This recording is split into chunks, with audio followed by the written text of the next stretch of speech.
in marriage to whoever can build the best castle for her to live in. So they set about it. Prince I Can Do It was a great do-it-yourself thing. He said, only I can build this best castle. And he sets out building this best castle himself.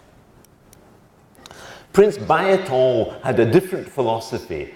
Money was no object.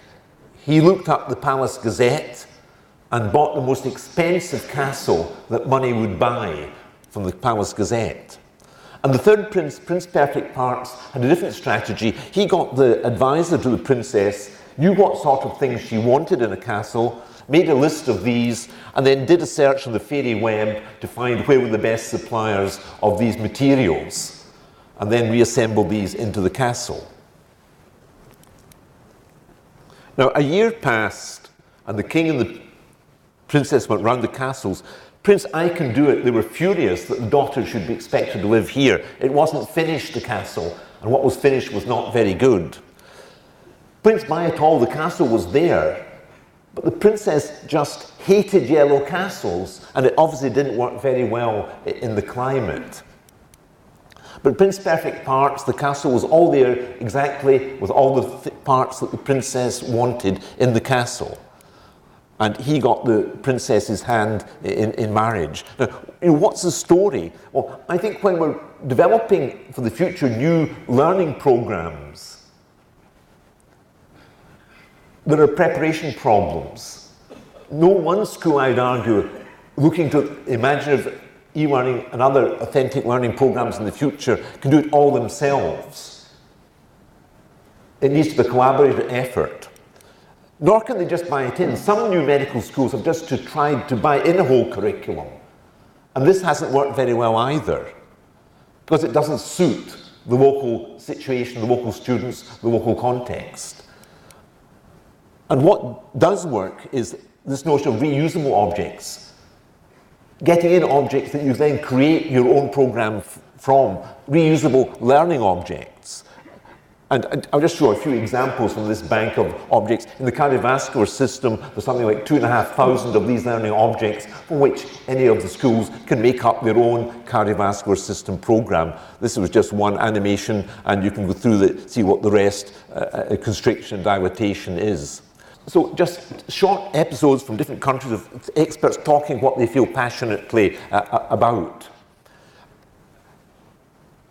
Why does this lead to adaptive learning? This was just a short slide of a photograph of an exhibit we had at the International Association of Medical Science Educators in Puerto Rico last July. And it was making this point about adaptive learning.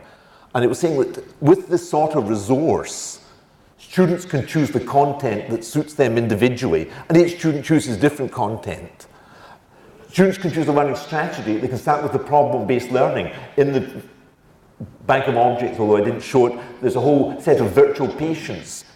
Steve Smith at Brown University has developed these. If they want to start with problem-based learning, they can. If they don't, they can do a more traditional approach. They can choose a collaborative learning to work together if they want to, or they can work independently.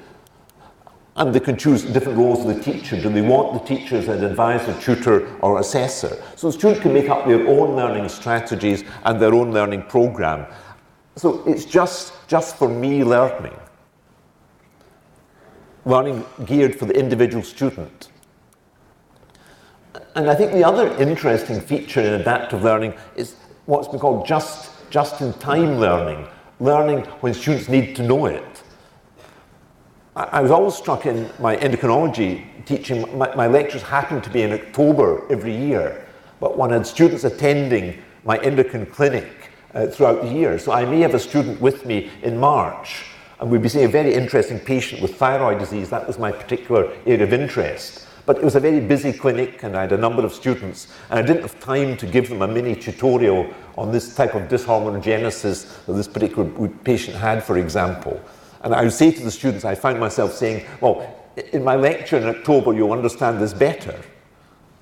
Of course, I didn't want them to read the books because they weren't nearly as good as my lecture in 6 months' time. But it really wasn't very effective. What really they needed is some way of going away. Immediately they finished seeing this patient at the clinic, It's the point Janet was making as well, and have their learning related to that patient they were seeing, and not go away and do some other lecture, some other topic altogether. So it's just-in-time learning, and I think that's part of this notion of adaptive learning. So authentic learning, adaptive learning. The third area I want to introduce, again, it's a very important one, I believe, is this move to what I've called transnational learning. Transnational learning. And I've defined transnational learning as learning that extends beyond national boundaries, with medicine exemplified in a global context. We're not just teaching students, in this definition, to tackle patients in the situation of the medical school. They've got to have a global and international perspective that goes well beyond the students in that school. I mentioned just very briefly in the opening last night this quote from Thomas Friedman in his marvelous book, The World is Flat. The beginning of the 21st century will be remembered not for military conflicts or political events, but for a whole new age of globalization, a flattening of the world. So I think this globalization is with us, and our educational significance is very important. I was asked to talk at a meeting of the ECFMG in Philadelphia last July in the States, and on where did I see internationalization going, and this was the sort of model I used and introduced. And I suggested that the traditional model, which most of us are familiar with, is that we have local students in our own university taught by our local students. Students in Dundee taught by students, teachers from Dundee. But in this model, and it's a paper I wrote up, it's an Academic Medicine supplement in the December issue, Academic Medicine December issue, I suggested, if you look at the far right bottom quadrant, we have the international student who goes for a course of studies overseas, the international medical graduate. In the States, there are 150,000 doctors practicing, 150,000 doctors practicing who are actually trained overseas, international medical graduates, or students who just go for part of the curriculum, electives. And then we've got at the top left the notion of the international teacher, the visiting professor, and with the internet, this may not be this may be at a distance, the virtual teacher. So the international teacher teaching students in a local setting. But where I think the excitement is, and where I think the future lies, is at the top right quadrant, the transnational notion. And this may be a little distance off, but I believe it is going to happen. The students won't be students just of one university. They'll become students of the world. And they'll learn medicine with an international perspective. And I think that's a vision for the future. It's one of the thoughts in the IvyMed's program, but that is just one way of delivering it. So I think this notion of transnational students and globalization is very important. That's in the past. That's the present. But I think the future lies in this notion of thinking of our students as students of the world, and associations between different world universities and training them to be doctors in a global context. Here, for example, two of our students in Dundee learning together on the cardiovascular system. Their tutor is actually Ira Gessner, that figure floating in, who's actually based in Florida at the time he's tutoring them. Another example, here's Steve Smith talking to the students in the program online, in this web-based program, about the cost of hypertensive drugs. And his challenge to the students is, should you give the patient, and there's a patient given, should you give the patient a low-cost drug with a high side effect, or should they give the patient a high-cost drug that's got fewer side effects?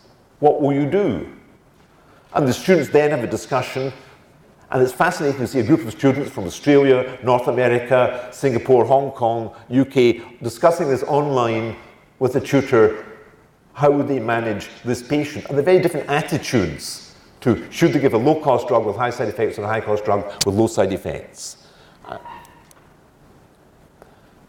And it was interesting looking at our students, what did they see as one of the major advantages of learning in this way? It was a good idea, it was good to hear from experts around the globe. They appreciated this international perspective in their curriculum. So we looked at these three of the signposts: learning becoming more authentic, learning becoming more adaptive, more transnational, and the final one is more evidence-based teaching and learning. And I define this as decisions about learning and teaching and the approaches adopted based on the best evidence available, In the past, it's always been like pulling the rabbit out of the hat when we come to choosing a teaching method. You're not quite sure what's going to appear or where it's come from. And I think Janet very beautifully illustrated the need to show how did you get there, where did the statements come from, was the consensus, what was the source, what was the evidence, and even moving on from that, what was the evidence that whatever we do does what works. I've argued that the past or even the present, we almost have what I've called the fog. This is, I suppose, a play in the FOG, the London fog in the past. Where decisions about teaching are based on personal prejudices. Someone even defined a curriculum committee as a body where people confirm their own prejudices. Or is it based just on hunches, what we think might or might not work? Is it based on opinions? I don't know if you can guess the G. It's actually guesses. And so often decisions about what we do in our curriculum, both at a local and national level, are based on prejudices, hunches, opinions and guesses, and not on the evidence. And I think one of the trends that we're already seeing in medical education is part of this move from what one might call an amateurism to a professionalism. Professionalism in medical education is this move to best evidence medical education. And here we see a movement from the left where you could say it was 100% based on opinion-based to evidence-based on the right. And of course, we're nowhere near the right end. For some areas, we may be in the middle, some areas more to the left. But for certain, there is a lot of evidence now out there. And that was why this movement was called best evidence-based education. We have an obligation, and this increasingly will be so, to make our decisions on the best evidence available, whatever that evidence is. And it will vary from situation to situation. And that was the thought of the BME collaboration. Again, you'll see outside a leaflet if anyone was interested. There's a website, bmecollaboration.org, if you want to have more information about it. I'm sure some of you may recognize that clip. Simulation. One of the trends in medical education, we'll be talking about technology, one should have mentioned simulation. The question some people ask, how can we convince our schools to buy, say, for example, the Harvey simulator? Cost used to be about $25,000, it's now a little bit less. But what's the evidence that students can learn using the Harvey simulator? And one of the first studies, the BME reviews that has been done, is a systematic review on simulation. And this was published as a BME review. Ira Gessner, Barry Eisenberg, and others in Miami gave the lead in this area. And the conclusion from this review was that high-fidelity simulators are educationally effective. The evidence was there, and the simulation-based education complements medical education, patient care settings.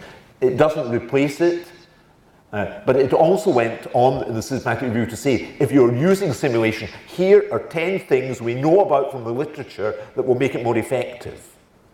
So if you are using simulation, here are 10 things you can do about simulation that make it more effective. The evidence is there.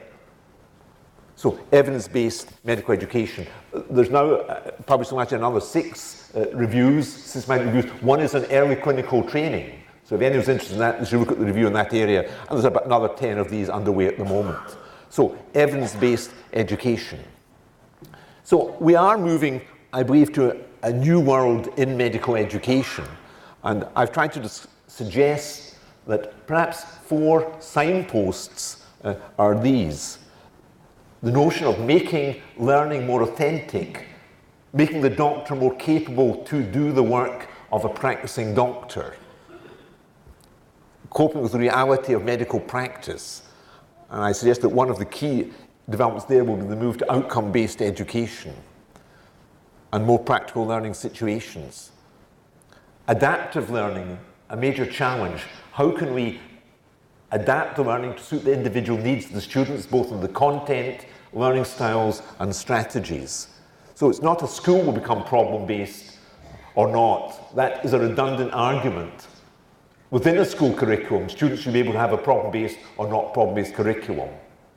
So the curriculum should suit the needs of the individual students, not of the teachers who are teaching that particular school.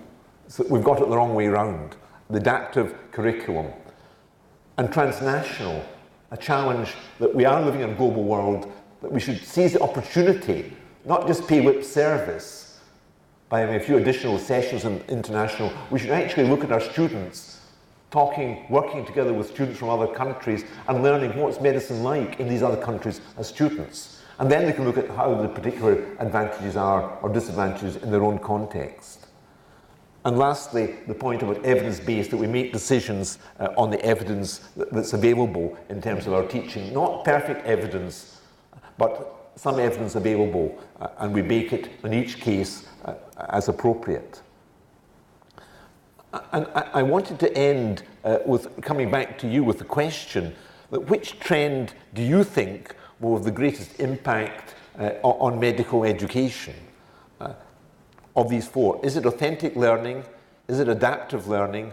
Is it transnational learning or evidence-based learning? And I'd hoped to have given you covered cards, you would have held up your answer. But courtesy of British Airways, they're somewhere up at 30,000 feet at the moment. At least I hope they are, but they're certainly not here with us. So we haven't got the cards, but maybe we can just have a show of hands. But could we just pause for a few moments? I think we've got a few moments if you could discuss with someone sitting next to you, which do you think of these 4 trends will have the most important impact on medical education if you take over the next, say, 5, 10 years? Which of these these factors I've described, do you think will have the most impact in medical education? Could we have a show of hands for, first of all, those who think that the greatest impact will be the authentic learning? Could we have a show of hands for that? We've seen the votes for authentic learning. There's a scattering there. I wouldn't say it's anything like a unanimous or majority view, but there's a significant minority believe authentic learning. Can we see the adaptive learning? Can we have a hand show for adaptive learning? Again, we have about an equal number for adaptive learning. The transnational learning, can we see a show of hands for transnational? Right, and we've 1 or 2. And evidence-based learning. Now, the overwhelming majority here, I would guess we've got something like 70% are voting for evidence-based learning, which is fascinating. Fascinating. Perhaps could we try just with one other time round asking a slightly different question? That was, what will have the biggest impact on medical education? Could we ask this time, which of these 4 approaches excites you personally most? You've got most passion about, excites you. Let's look at that, and let's just repeat the vote. Which of these excites you personally? Which have you the most passion for of these? Can we have a first vote for authentic learning? Well, there's very few get excited by authentic learning, right?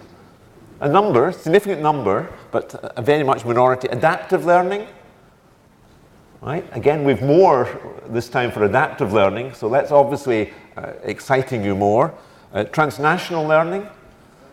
Now that's fascinating. Now we've a much greater number coming up for transnational learning and evidence-based learning. So many of you believe it will have an impact, but you're not so excited about it. So the transnational does seem to be the area that seems to excite you most, and I think that's very encouraging, particularly at this meeting. If I can if I could end my presentation, I showed this at the workshop the other day. Some of you have seen before, but if I can just show this slide, because I think it is